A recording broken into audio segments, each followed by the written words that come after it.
శివాయ విష్ణు రూపాయ శివే నమః అంటారు. అంటే శివుడికి కేశవుడికి అభేదం అన్నమాట. విష్ణుమూర్తిని పరమశివుణ్ణి ఒకే రోజు దర్శించుకుంటే చాలా మంచిదని చెప్తారు. అలాంటి ఒక క్షేత్రం యాగంటి. కర్నూలు జిల్లాలో బనగానపల్లికి దగ్గరగా ఉన్న ఈ క్షేత్రము ఎంతో ప్రసిద్ధమైనది. చిన్న కొండల శ్రేణులతో సెలయేరులతో ఉమామహేశ్వరుడు వెంకటేశ్వర స్వామి వెలసిన క్షేత్రం. తప్పక సందర్శించాల్సిన క్షేత్రం.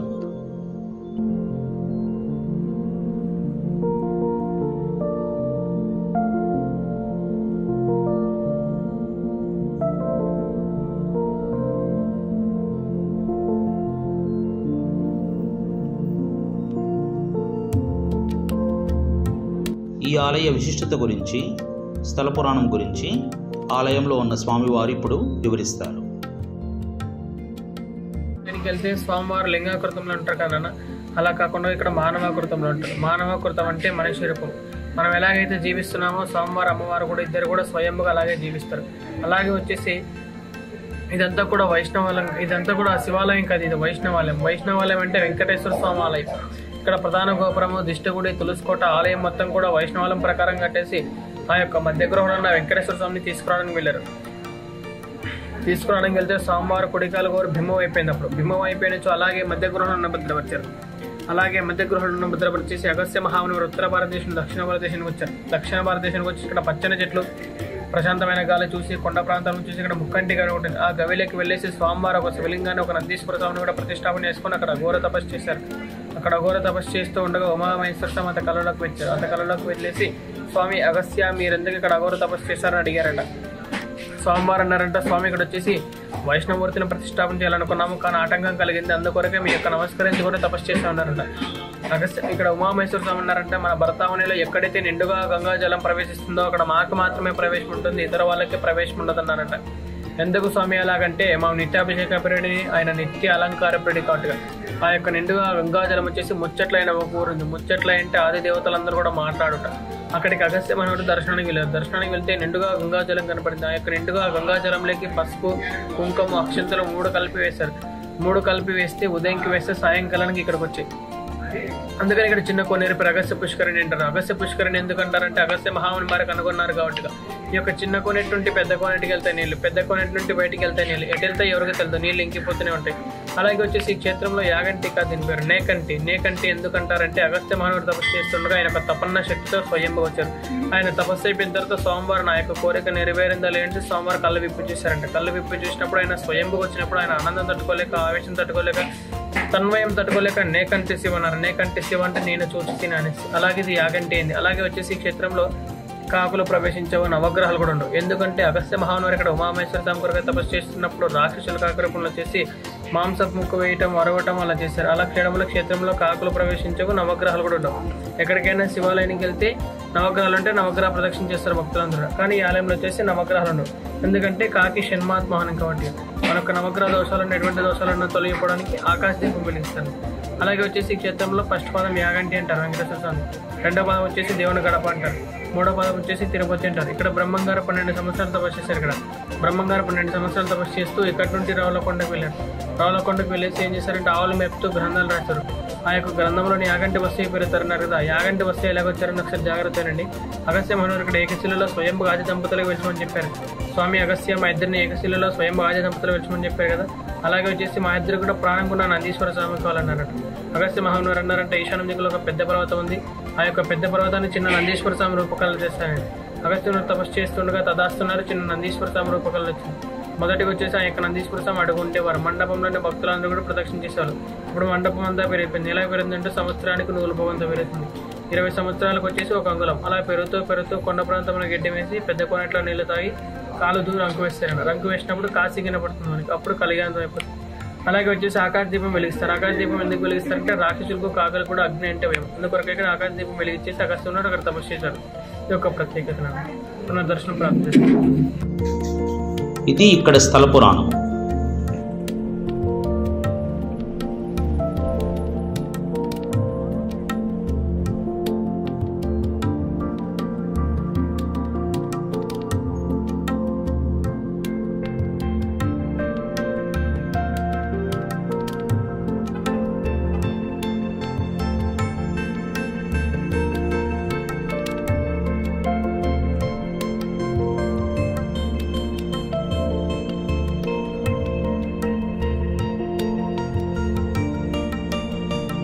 ఈ ఉమామహేశ్వర ఆలయంలో ఎదురుగా ఉన్న నందిని బసవన్న అని అంటారు. పూర్వకాలంలో ఈ బసవన్న చిన్నగా ఉండేవారట. అప్పుడు భక్తులందరూ ఆయనకు ప్రదక్షిణలు చేసేవారట. ఇప్పుడు ఆ బసవన్న ఇంతింతై వటుడింతై అన్నట్లు నానాటికి పెరుగుతూ మండపం మొత్తం ఆక్రమించారు. కలియుగాంతంలో రంకె వేసే బసవన్న కూడా ఈయనే. ఈ విషయం బ్రహ్మం గారు మనకు తెలిపి ఉన్నారు.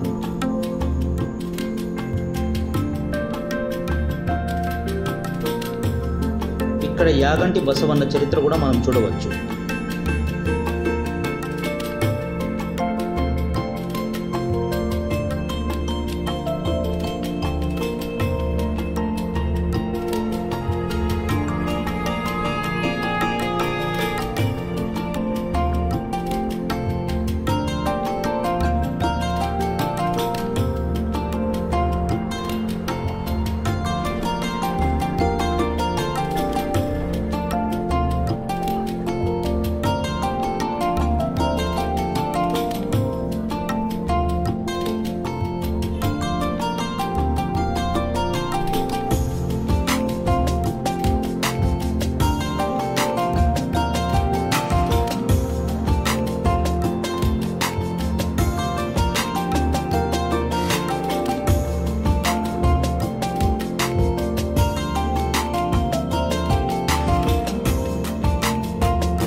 సనాతన ధర్మ ఋషి పరంపరలో ఎంతోమంది మునులున్నారు.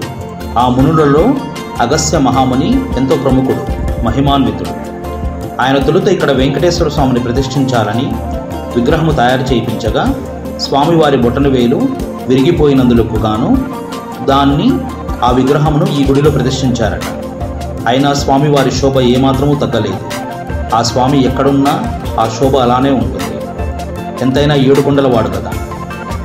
ఈ గుహలో మనము శ్రీ వెంకటేశ్వర స్వామిని దర్శించవచ్చు.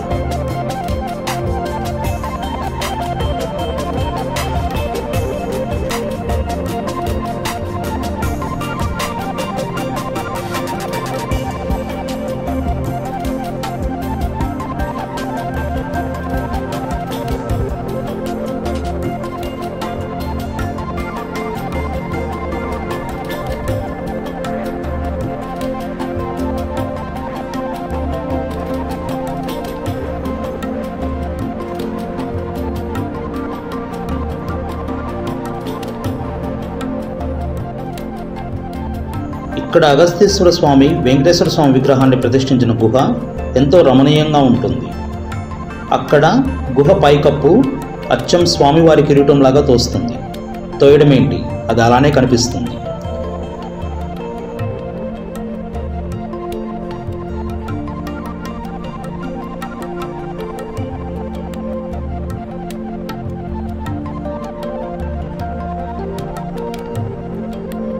ఇక్కడ ఉన్న అగస్త్య తీర్థం ఎంతో ప్రాముఖ్యమైనది.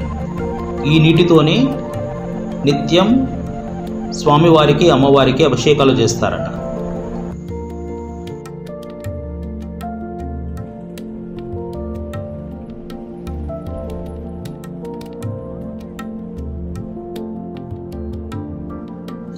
ఈ అగస్త్య తీర్థం దగ్గరనే శంకు ఆకారంతో సహజ సిద్ధంగా నిర్మితమైన ఒక శిలను మనం గమనించవచ్చు. ఇక్కడ అగస్త్యముని తపస్సు చేసిన గృహ, ఆయన ప్రతిష్ఠించిన శివలింగము, ప్రతిష్ఠించిన నందీశ్వరుడు మనం చూడవచ్చు.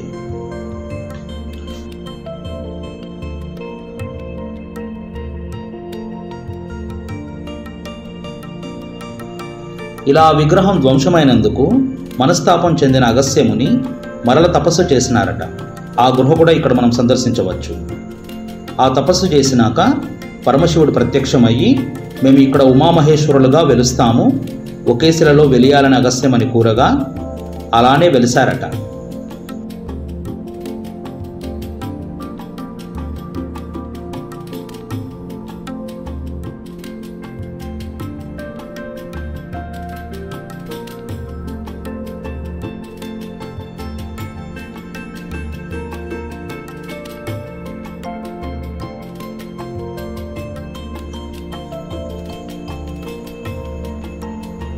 అగస్త్యముని తపస్సు చేసిన తర్వాత పరమశివుడు ప్రత్యక్షమైనాక నే కంటి అన్నారంట. నే కంటి అంటే నేను శివుడిని చూసి తిని అని అర్థం. కాలక్రమేణా ఆ నేకంటి కాస్త యాగంటిగా మారినది. పుణ్యక్షేత్రాన్ని దర్శించినప్పుడు ఆ క్షేత్రములో వీలైతే ఆ గుడి లోపల నిద్ర చేస్తే చాలా మంచిదని అంటారు. మా అదృష్టం కొద్దీ మేము బసవన్న పాదాల చెంతే నిద్రించాము ఆ రోజు.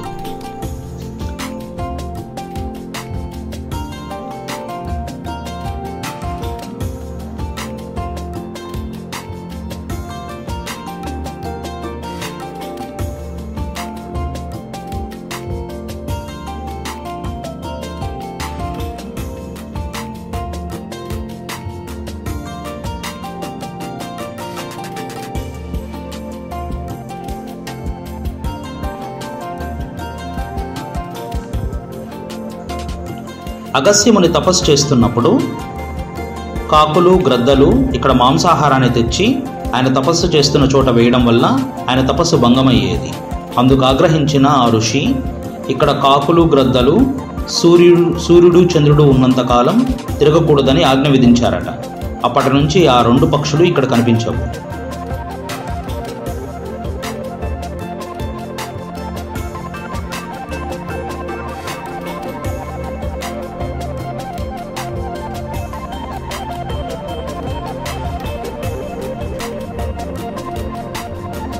బ్రహ్మం గారు ఇక్కడ 12 సంవత్సరాలు తపస్సు చేశారట. కాలజ్ఞానాన్ని కూడా కొంత భాగాలు ఇక్కడ రచించారు అని. ఆ గుహని, అక్కడ ఉన్న శివలింగాన్ని మనం చూడవచ్చు. ఇక్కడికి దగ్గరలోనే రవ్వలకొండ అనే ప్రాంతం కూడా ఉంది. ఆ రవ్వలకొండ ప్రాంతంలోనే బ్రహ్మం గారు కాలజ్ఞానాన్ని మొత్తం రచించారని చెప్తూ ఉంటారు. ఆ రవ్వలకొండలో నుంచి 14 పుణ్యక్షేత్రాలకు స్వరంగ మార్గాలు ఉన్నాయంట. ఇక్కడికి విచ్చేసిన భక్తులు వీలైతే ఆ క్షేత్రాన్ని కూడా సందర్శించాలని మా ప్రార్థన. పరమశివుడు ఎక్కడైనా లింగాకృతిలోనే వెలుస్తాడంట. కానీ ఈ క్షేత్రంలో అమ్మవారు అయ్యవారులతో ఒకే శిల మీద వెలియడం విశేషం.